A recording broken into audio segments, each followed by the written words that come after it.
क्या आप जानते हैं, एक ऐसा श्राप भी है जिसके कारण कुछ स्त्रियां समय से पहले ही विधवा हो जाती हैं।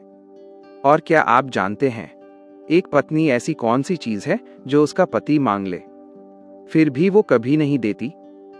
आज की कथा में देवर्षि नारद और यमराज के बीच हुई एक रहस्यमयी बातचीत इन तीनों सवालों का उत्तर देने वाली है। तो सभी माताओं और बहनों से निवेदन है, इस कथा को पूरा अवश्य सुनिए, क्योंकि अधूरी कथा केवल अधूरा ज्ञान देती है। नमस्कार मित्रों, आप देख रहे हैं स्टोरीज नजर, जहां हम लेकर आते हैं पुराणों, इतिहास और रहस्यमयी कथाओं की सच्ची कहानियां, जो सिर्फ कहानी नहीं होती बल्कि जीवन को सही रास्ता दिखाने वाली सीख भी देती हैं। तो चलिए बिना समय गंवाए आज की रहस्यमयी कथा शुरू करते हैं। मित्रों, एक बार देवर्षि नारद आकाश मार्ग से पृथ्वी लोक की यात्रा कर रहे थे। तभी उन्होंने एक विचित्र दृश्य देखा। धरती पर कुछ स्त्रियां बगीचे में फूल तोड़ रही थीं। सभी स्त्रियां लगभग एक ही उम्र की थीं, लेकिन उनमें से एक स्त्री विधवा थी और बहुत दुखी थी, जबकि बाकी स्त्रियां अपने पतियों के साथ खुशहाल जीवन जी रही थीं। ये दृश्य देखकर देवर्षि नारद के मन में प्रश्न उठ गया। वे तुरंत पहुंच गए पाप और पुण्य का न्याय करने वाले धर्मराज यमराज के पास। नारद जी ने प्रणाम करके पूछा, हे धर्मराज, मैंने पृथ्वी पर कुछ स्त्रियों को देखा। उनमें से एक स्त्री समय से पहले विधवा हो गई, जबकि बाकी स्त्रियां सुखी जीवन जी रही थीं। मुझे 3 बातें जाननी हैं। कौन सी स्त्री समय से पहले विधवा हो जाती है? कौन सी स्त्री जीवन भर सुख नहीं पाती? और ऐसी कौन सी चीज है जो पत्नी पति के मांगने पर भी नहीं देती? यमराज मुस्कुराए और बोले, हे नारद, इन तीनों प्रश्नों का उत्तर मैं तुम्हें एक कथा के माध्यम से दूंगा।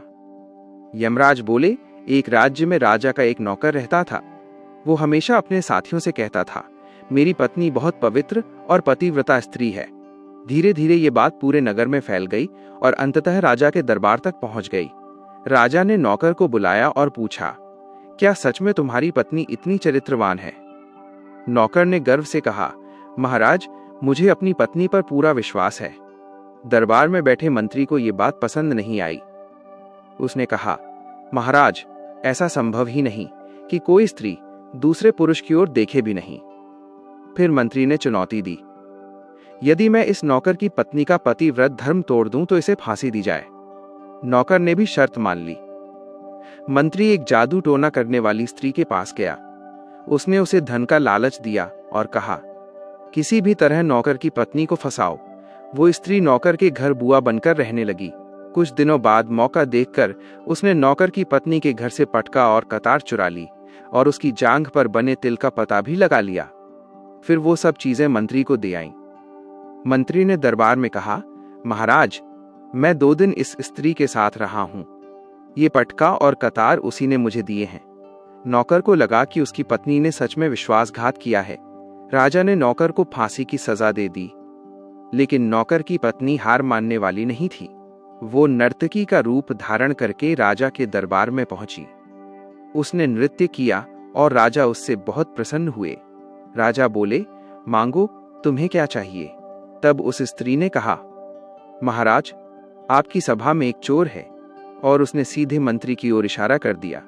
जब मंत्री ने कहा, मैंने इसे कभी देखा ही नहीं, तभी वो स्त्री अपने असली रूप में आ गई और पूरी सच्चाई राजा के सामने रख दी। सच्चाई सामने आते ही राजा ने नौकर को मुक्त कर दिया और मंत्री को दंड दिया। अब यमराज बोले, हे नारद, अब तुम्हारे तीनों प्रश्नों के उत्तर सुनो।